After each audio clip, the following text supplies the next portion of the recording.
What is up, everybody? Today I am going to be breaking down my top 10 favorite movies of the 2000s. So, without further ado, let's hop right in.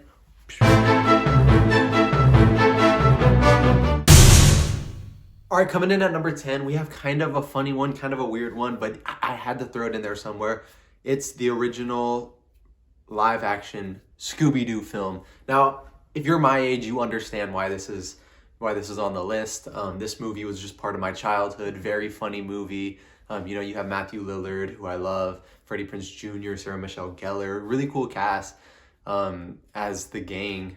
And they go to Spooky Island to kind of see what's going on there. Something weird is kind of going around the city, kind of taking over people's bodies. And it's just a fun movie. The humor is hilarious. Shaggy and Scooby, they're together. They're just a masterpiece, to say the least. It's a very funny movie. They go on a crazy adventure. It's something I always wanted to come out because I grew up watching the cartoon, and then when they came out with this one, I was like, yes. So kind of funny one, but had to throw Scooby-Doo in there. All right, coming in at number 9, we have The Pursuit of Happiness. This is an awesome movie. It's with Will Smith and his son, Jaden Smith. Will Smith plays Chris Garner, who's he's a salesman, an aspiring salesman, but he ends up, not making enough money. He gets into it with his wife and he becomes homeless. And so him and his son are really scrambling to kind of make ends meet. It's a really sad movie because it's based on a true story. They go from homeless shelter to homeless shelter.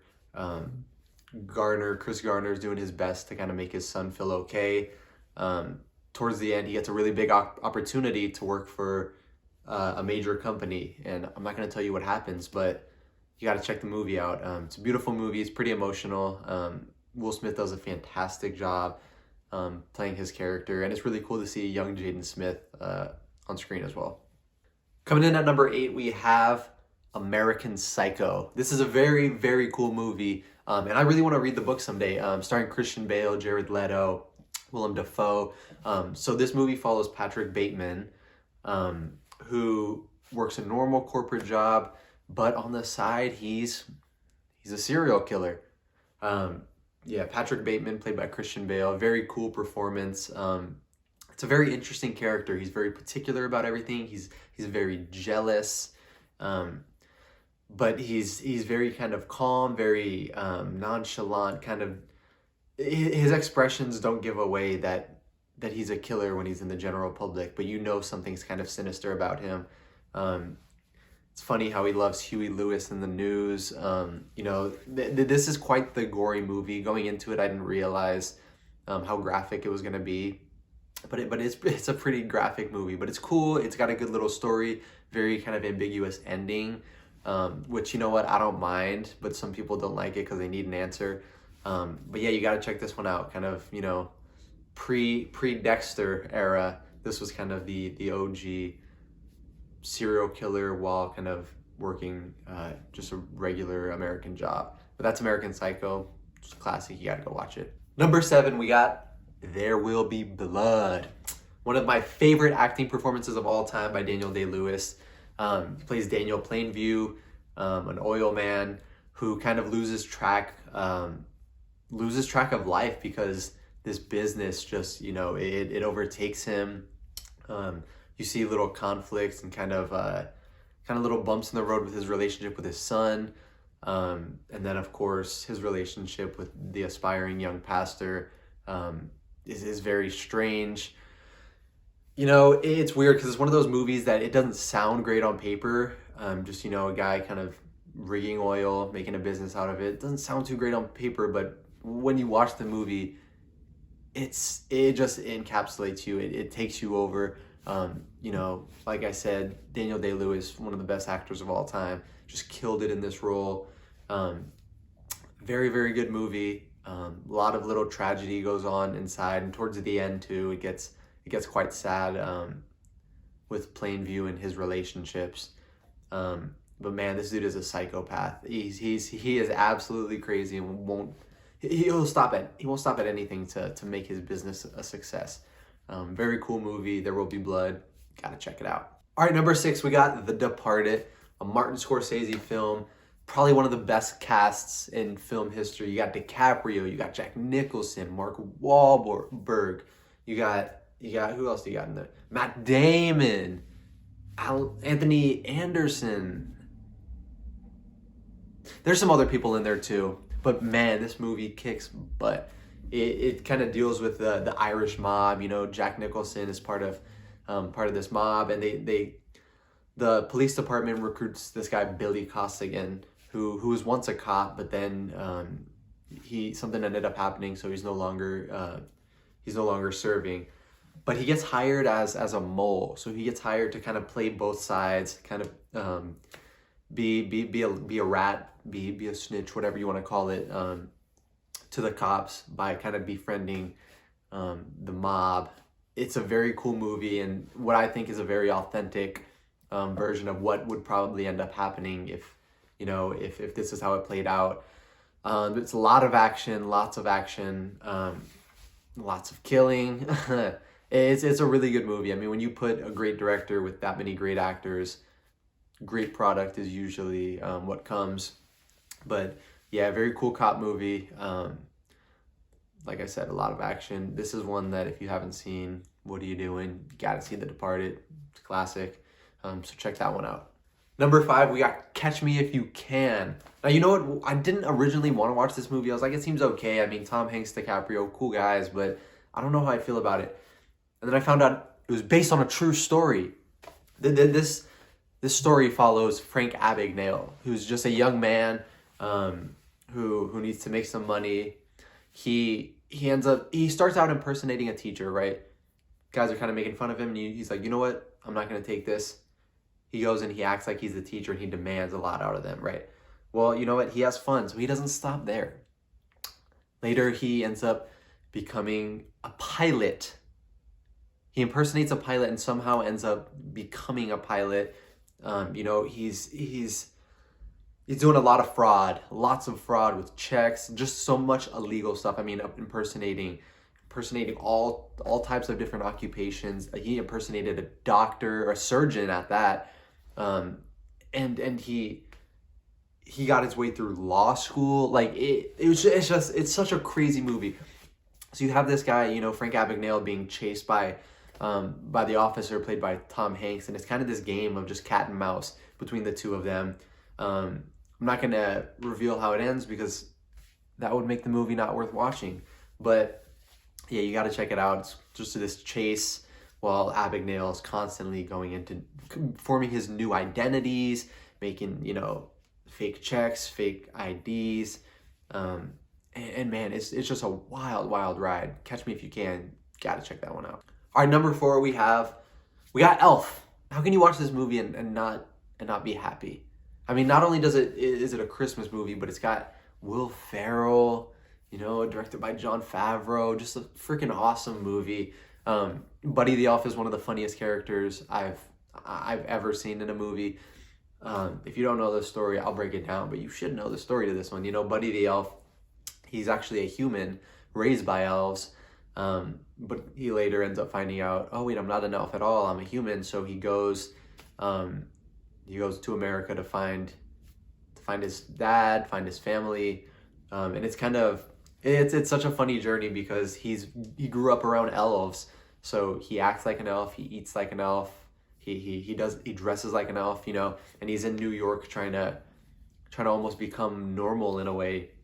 But of course, when he's known that his whole life, making that transition is really difficult. His dad isn't very accepting of it, and he ends up saving Christmas at the end.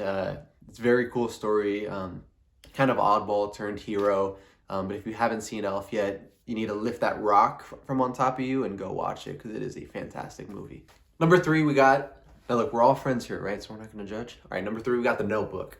We got Noah and Allison, Ryan Gosling, and Rachel McAdams respectively playing those characters. Wow, this is honestly such a beautiful, beautiful love story. I put this movie off for years, and then I finally was like, you know what? I'm going to be a man.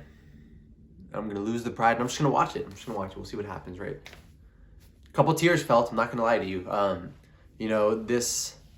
it was a little bit different than I thought because it was told from, it was Noah telling the story to his wife who has dementia. And it was a very different format than I thought, but it kind of tells the story of their love, how they met, they're falling out, they're coming back together, and everything in between. Beautiful, beautiful story, and it's all told in the present. It's that story is their love story, but it's told at his old age now. So they're in like their 70s, and it's Noah telling this story to his wife, trying to get her to remember because he loves her so much. So of course you see their youthful, their youthful rebellion and their just youthful nature, as he's telling the story in the past tense. But the love is always there, throughout the whole story. It's such a good movie, such a good movie. Very sad. But yeah, I mean, that's all I can really say. I really want you guys to check this one out. Shed the ego and check it out, because it wouldn't be number 3 on my list if it wasn't a good movie, and that's The Notebook. All right, coming in at number 2, we have The Prestige. Oh, I've watched this movie so much recently, and it's so good. You got Hugh Jackman and Christian Bale, playing Borden and Angier. These two magicians. This movie, wow, I can't say enough about this movie. There's these 2 young magicians, right? And they're trying to make their way into the industry. But they butt heads after a terrible, terrible incident.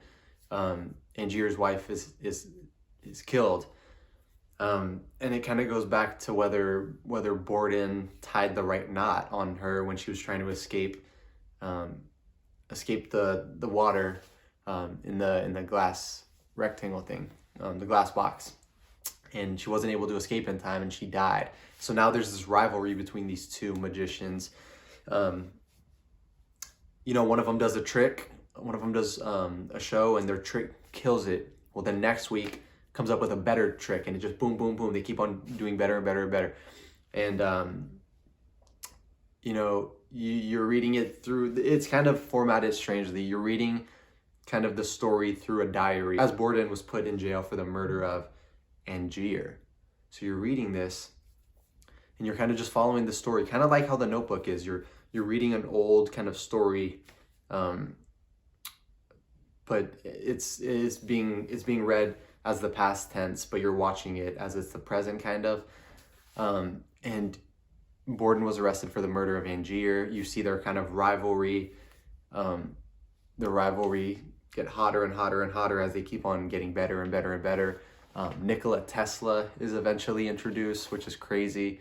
And he's there to create the best magic trick in the world, using science and teleportation. It's insane. Crazy plot twist at the end.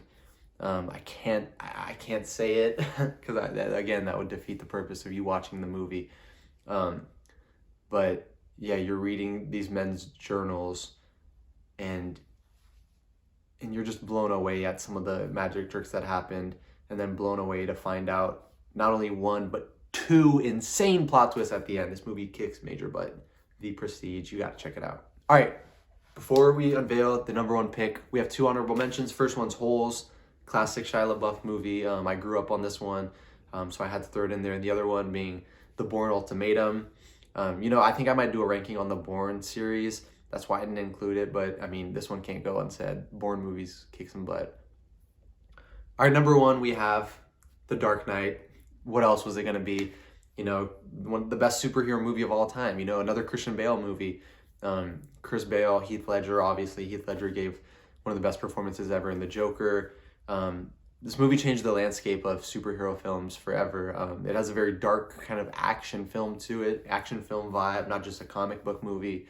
The Joker toying with Batman because Batman doesn't kill, but the Joker almost wants him to want to kill. And again, this is kind of a cat mouse game with Batman trying to get the Joker. And then you got Chief Gordon on Batman's side trying to help out with this as well. Just a very cool movie. Ever since the opening bank heist scene, you're kind of reeled in. It's one of those that you can't take your eyes off the screen. I think Christian Bale is the best Batman of all time. And this movie this movie is just something else.